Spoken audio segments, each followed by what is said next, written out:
Hello students, मैं नरेंद्र यादव आपके अपने YouTube channel NS education point पर स्वागत करता हूं। आज हम सभी क्लास 10th के बहुत ही महत्वपूर्ण टॉपिक बहुपद के संपूर्ण इंट्रोडक्शन पार्ट को इस वीडियो में कंप्लीट करेंगे। बहुपद पॉलिनोमियल, इसके इंट्रोडक्शन को जानेंगे। बहुपद को इंग्लिश में पॉलिनोमियल कहते हैं। अगर हम इसको दो खंडों में विभाजित कर दें तो पॉली अलग हो जाएगा और नोमियल अलग शब्द हो जाएगा। पॉली एक ग्रीक भाषा का शब्द है, जबकि नोमियल एक लैटिन वर्ड है। नोमियल या फिर कहीं कहीं नोमेन लिखा हुआ मिलता है। तो पॉली ग्रीक भाषा का शब्द है, जबकि नोमियल एक लैटिन वर्ड है। जहां पॉली का मीन्स मैनी होता है, जिसका हिंदी में अर्थ बहुत से होता है, तथा नोमियल या नोमेन का अर्थ होता है टर्म। टर्म को हिंदी में कहते हैं पद।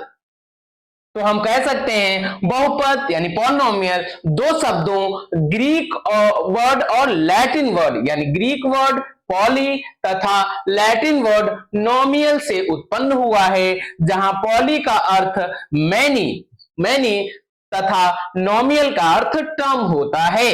मैनी को हिंदी में ट्रांसलेट करें तो उसका अर्थ होता है बहुत से, और नोमियल अर्थात नोमेन की इंग्लिश में मीनिंग होती है टर्म, जिसको हिंदी में ट्रांसलेट करें तो होता है पद। अब हम सभी बहुपद के संपूर्ण परिचय को जानेंगे। बहुपद शब्द की उत्पत्ति दो शब्दों पॉली और नोमियल से हुई है। जहां पॉली शब्द का अर्थ होता है कई और नोमियल या नोमेन का अर्थ होता है पद। अर्थात बहुपद शब्द की उत्पत्ति दो शब्दों पॉली और नोमियल से हुई है। जहां पॉली का अर्थ होता है कई और नोमियल या नोमेन का अर्थ होता है पद। अर्थात पॉलिनोमियल का संपूर्ण अर्थ अगर देखें तो होता है कई पद। अब हम सभी जानेंगे पॉलिनोमियल की परिभाषा। एक ऐसा बीजी व्यंजक जो दो या दो से अधिक शब्दों से मिलकर बना होता है बहुपद कहलाता है। यानी एक ऐसा बीजी व्यंजक जो दो या दो से अधिक पदों से मिलकर बना होता है उसे बहुपद कहते हैं। अर्थात एक ऐसा बीजी व्यंजक जो दो या दो से अधिक पदों से मिलकर बना होता है उसे बहुपद कहते हैं। जैसे उदाहरण के लिए 2x + 6, इसमें देख रहे हैं दो पद हैं। 8x² - 8x, इसमें भी दो पद हैं, ये दो पद में बहुपद है। 3x³ + 2x² - x + 8, इसमें कितने पद हैं? 4 हैं, तो ये 4 पदों में बहुपद है। इसमें बीजी व्यंजक शब्द आया है, तो अब हम जान लेते हैं बीजी व्यंजक होता क्या है। तो कुछ निश्चित चर तथा अचर राशियों के योग, अंतर, गुणा एवं भाग आदि के संयोग से बने पद को बीजी व्यंजक कहते हैं। यानी कि कुछ निश्चित चर और अचर राशियों को योग, अंतर, गुणा एवं भाग आदि के संयोग के रूप में बने पद को क्या कहते हैं? बीजी व्यंजक कहते हैं। अब इसमें चर तथा अचर राशियां प्रयोग हुआ है, तो अब हम जानेंगे चर और अचर राशियां क्या होती हैं।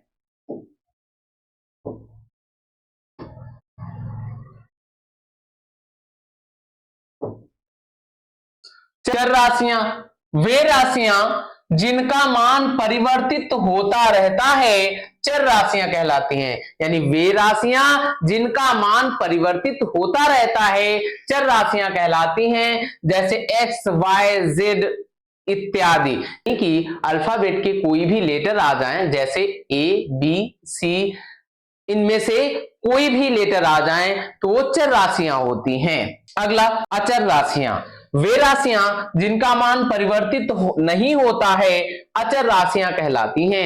यानी वे राशियां जिनका मान परिवर्तित नहीं होता है उन्हें अचर राशियां कहते हैं।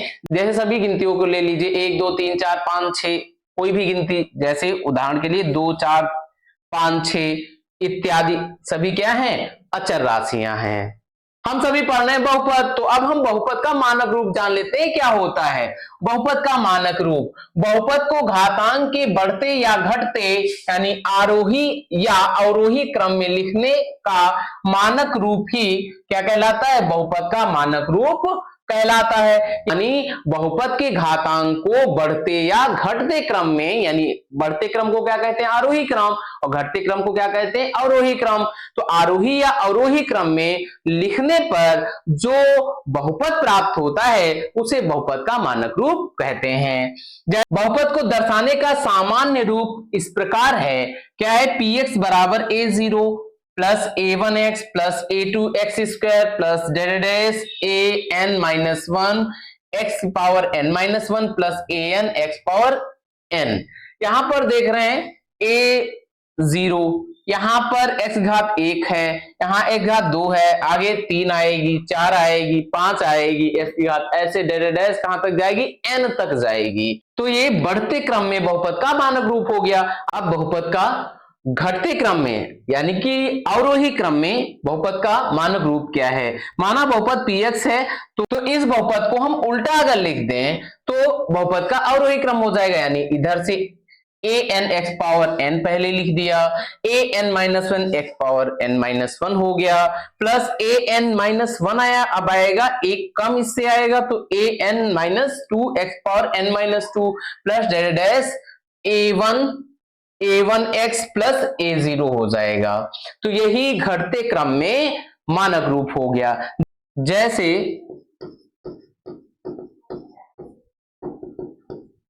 2x square plus 5x plus 3। अब यहां देख रहे हैं x की घात कुछ नहीं है तो 1 है। अब देख रहे हैं ये घटते क्रम में लिखे हैं तो ये बहुपद का मानक रूप है।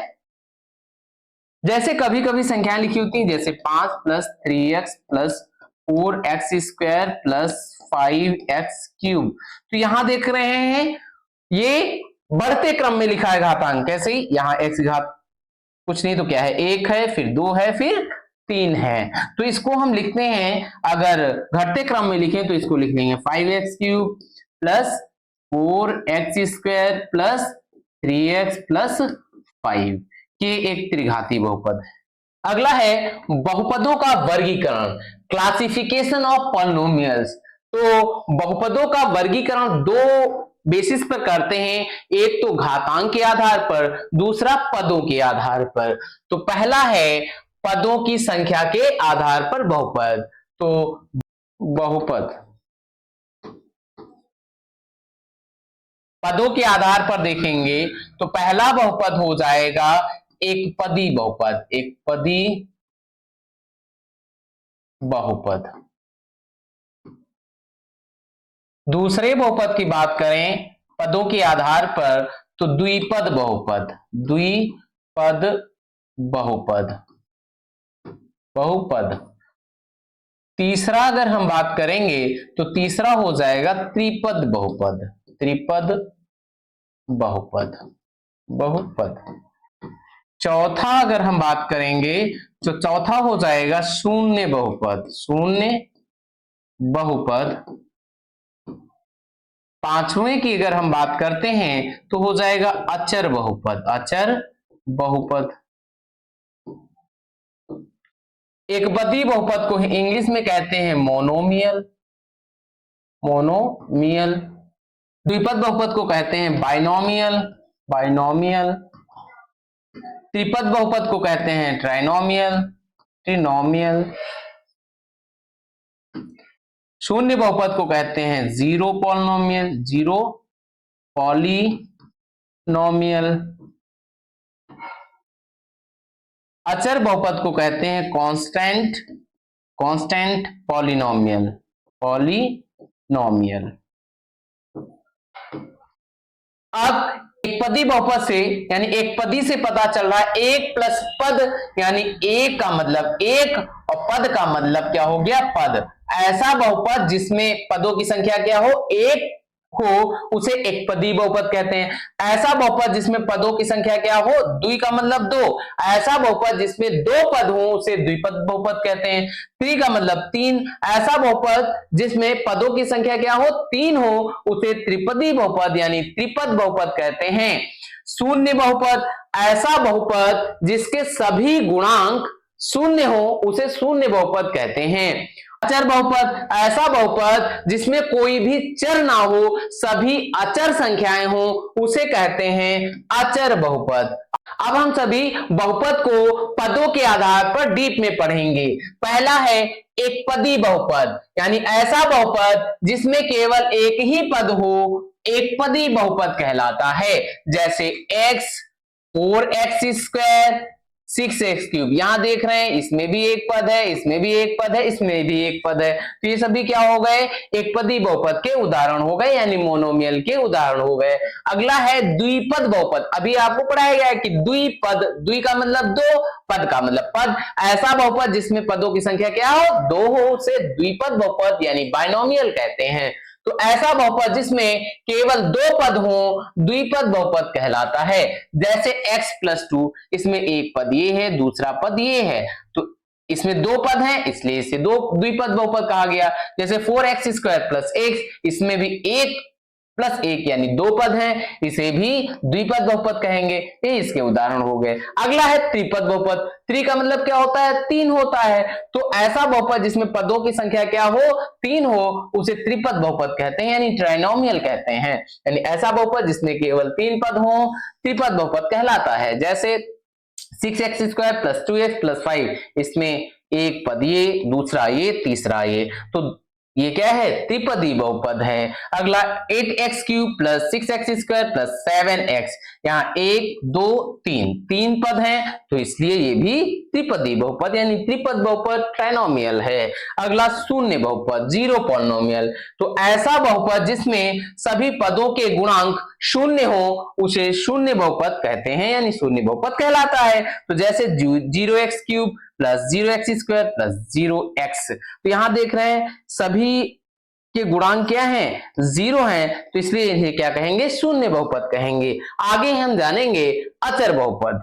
अगला अचर बहुपद, कांस्टेंट पॉलिनोमियल। ऐसा बहुपद जिसमें कोई चर शामिल ना हो अचर बहुपद कहलाता है। जैसे 2 √3 -6 या कोई भी अदर नंबर आ जाए। बहुपद की घात, डिग्री ऑफ पॉलिनोमियल क्या होती है, किसी बहुपद में चर की अधिकतम घात या उच्चतम घात वाले पद के घातांक को बहुपद की घात कहते हैं। यानी कि बहुपद की उच्चतम घात जितनी होगी वह उतनी ही डिग्री का बहुपद होगा।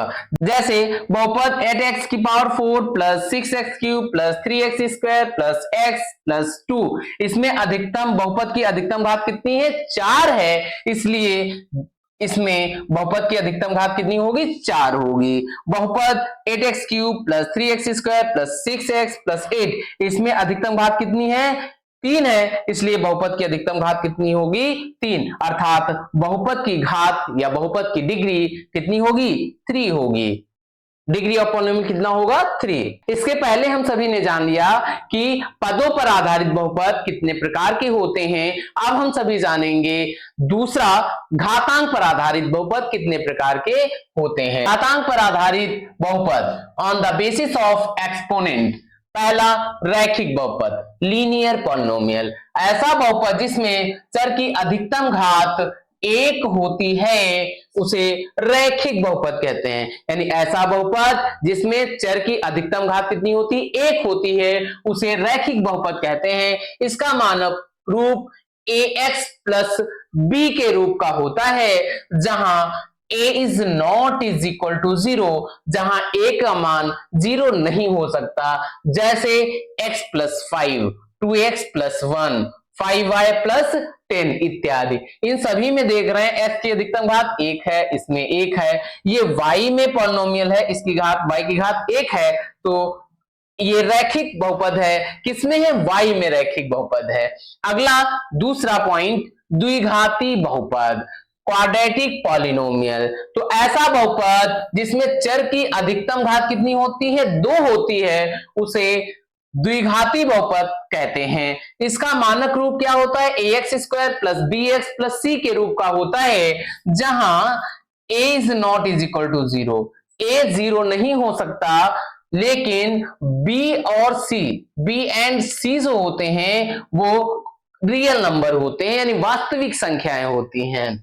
जैसे x square plus 6x plus 8, 3x square plus 2x, इनमें अधिकतम घात कितनी है, 2 है, इसमें भी अधिकतम घात कितनी है, 2 है, तो इसलिए क्वाड्रेटिक पॉलिनोमियल है, यानी द्विघाती बहुपद है।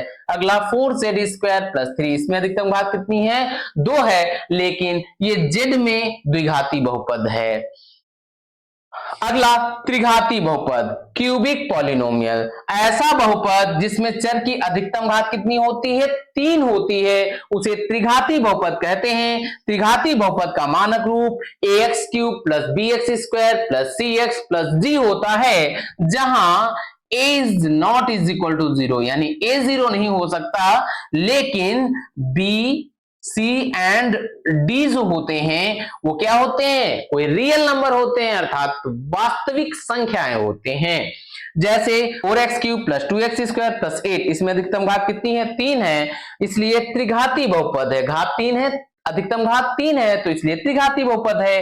ऐसे ही 5x cube plus 2x square plus 3x plus 8 में अधिकतम घात 3 है, इसलिए त्रिघाती बहुपद। अगला चतुर्घाती बहुपद, ऐसा बहुपद जिसमें चर की अधिकतम घात क्या कितनी होती है, 4 होती है, तो उसे क्या कहते हैं, चतुर्घाती बहुपद कहते हैं। इसका मानक रूप ax power 4 plus bx cube plus cx square plus dx plus e के रूप का होता है, dx प्लस e के रूप का होता है, जहां a is not is equal to zero, a zero नहीं हो सकता, लेकिन b, c, d and e जो होते हैं वो रियल नंबर यानी वास्तविक संख्याएं होती हैं।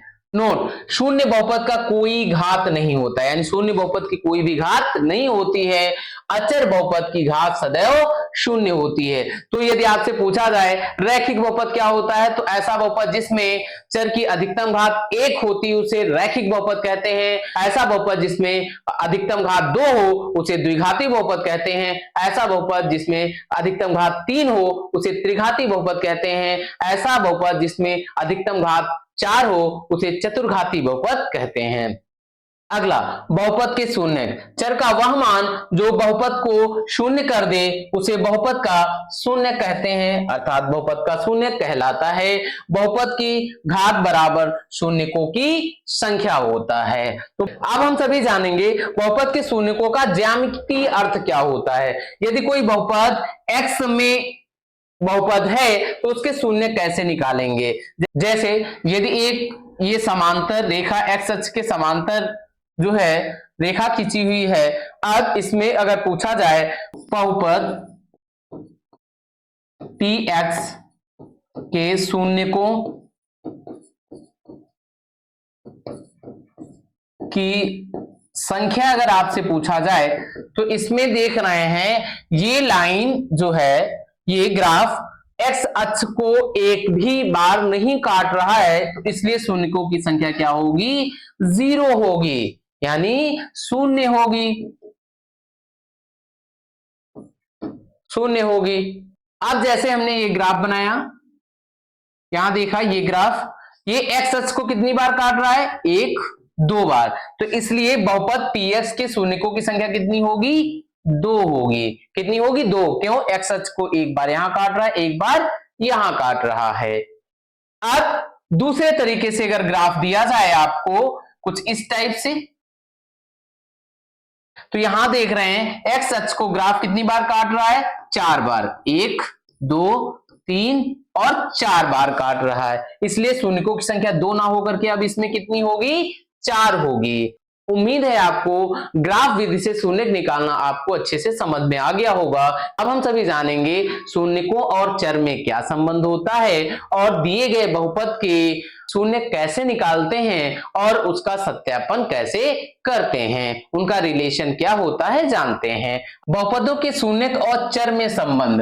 द्विघात बहुपद का जो मानक रूप होता है अभी आप सभी पढ़ चुके हैं, ax square plus bx plus c equal to 0 होता है, जहां a 0 नहीं हो सकता, जहां a का मान 0 नहीं हो सकता। अब शून्यकों का योग का अर्थ क्या होता है, माना शून्यक अल्फा तथा बीटा है तो अल्फा प्लस बीटा, शून्यकों का योग अल्फा प्लस बीटा बराबर होता है माइनस बी अपॉन ए, या अगर हम बात करें तो क्या होता है माइनस एक्स का गुणांक बटे एक्स स्क्वायर का गुणांक। शून्यकों का गुणनफल यानी अल्फा इंटू बीटा बराबर होता है सी अपॉन ए, या अचर पद बटे एक्स स्क्वायर का गुणांक। जैसे अब हम कोई उदाहरण ले लेते हैं, माना कोई एक बहुपद पी एक्स बराबर 2x square plus 5x plus 3 दिया गया है। अब हम इस बहुपद के शून्यक निकालेंगे और शून्यकों और चर में संबंध निकालेंगे। तो सबसे पहले हम इसको के शून्यक निकालते हैं। तो शून्यक निकालने के लिए सबसे पहले इसको हम क्या करेंगे, फैक्टराइज करेंगे यानी गुणनखंड निकालेंगे। तो अब इसके कभी भी अगर आपको द्विघाती बहुपद दिया है तो उसको हल करने का तरीका होता है कि लास्ट नंबर की गुणा कराएं, और लास्ट नंबर क्या है 2 है और 3 है, 2 3 6 होता है। तो जो गुणनफल आए उसको कुछ ऐसे गुणनखंड में विभाजित करें कि यहां अगर प्लस का साइन लगा है तो प्लस करने पर इसके पहले वाला नंबर आए, और अगर माइनस का यहां चिन्ह हो तो माइनस करने पर आए। तो यहां प्लस का चिन्ह है तो प्लस करने पर कितना लाना है, 5 लाना है। तो 2 3 6 और प्लस करने 5 लाना है। अगर 2 और 3 को हम प्लस करें तो कितना आ जाता है, 5 आ जाता है। तो हम इसको अगर तोड़ें तो इसको हल करें तो क्या होगा, 2x स्क्वायर पहला पद ऐसे ही लिख लेते हैं, प्लस लगा है साइन तो प्लस 5 को क्या लिख सकते हैं, अभी हम लोगों ने 6 को ब्रेक किया, फैक्टर किया, 2 3 6 और 2 प्लस 3 कितना होता है, 5 होता है। तो 5 की जगह पर हम क्या लिख सकते हैं, 2 प्लस 3, तो 2 प्लस 3 हमने लिख लिया। गुणे में x लिखा है तो x ऐसे ही रहेगा, प्लस का इधर जो नंबर ये होता है सेम कॉपी कर लेते हैं। अब 2x स्क्वायर ऐसे ही रहेगा, प्लस साइन है तो प्लस साइन लगेंगे यानी, और 2 गुणे x 2x प्लस 3 गुणे x 3x प्लस 3। देखिए 3 प्लस 2 5 हो गया, 5x, 2x square plus 5x plus 3 लिखा वही है, मैथ्स में कुछ भी करिए पिछला स्टेप बैक होना चाहिए। अब इसमें हम कॉमन ले लेंगे तो यहां से 2x स्क्वायर और 2x में कॉमन कितना है, 2 कॉमन है, 2 कॉमन है और x भी कॉमन है। जो कॉमन लेते हैं उससे भाग करते हैं, तो 2x से 2x स्क्वायर को भाग करेंगे तो x टाइम जाएगा टेबल, प्लस 2x से 2 स्क्वायर x को भाग करेंगे कितनी बार जाएगा, एक बार पढ़ा जाएगा, प्लस इसमें कितना कॉमन है 3, 3 एक कम 3 यानी 1 गुणे x प्लस 3 एक कम 3। पूरे में से कॉमन क्या है, x plus 1 common, x plus 1 और बचा क्या 2x, यहाँ 2x लिखा हुआ है, प्लस का 3 है। अब बहुपदों के शून्य के लिए लिखेंगे, बहुपद के शून्य के लिए, बहुपदों के शून्य के लिए, बहुपदों के शून्य के लिए x प्लस 1 इसके फैक्टर आए x प्लस 1 2x प्लस 3 बराबर बहुपद क्या हो जाएगा, शून्य हो जाएगा, यानी जो बहुपद के गुणनखंड आए हैं इसको शून्य के इक्वल कर देंगे। अब एक बार x प्लस 1 के इक्वल 0 लेंगे, एक बार 2x प्लस 3 के इक्वल लेंगे 0। तो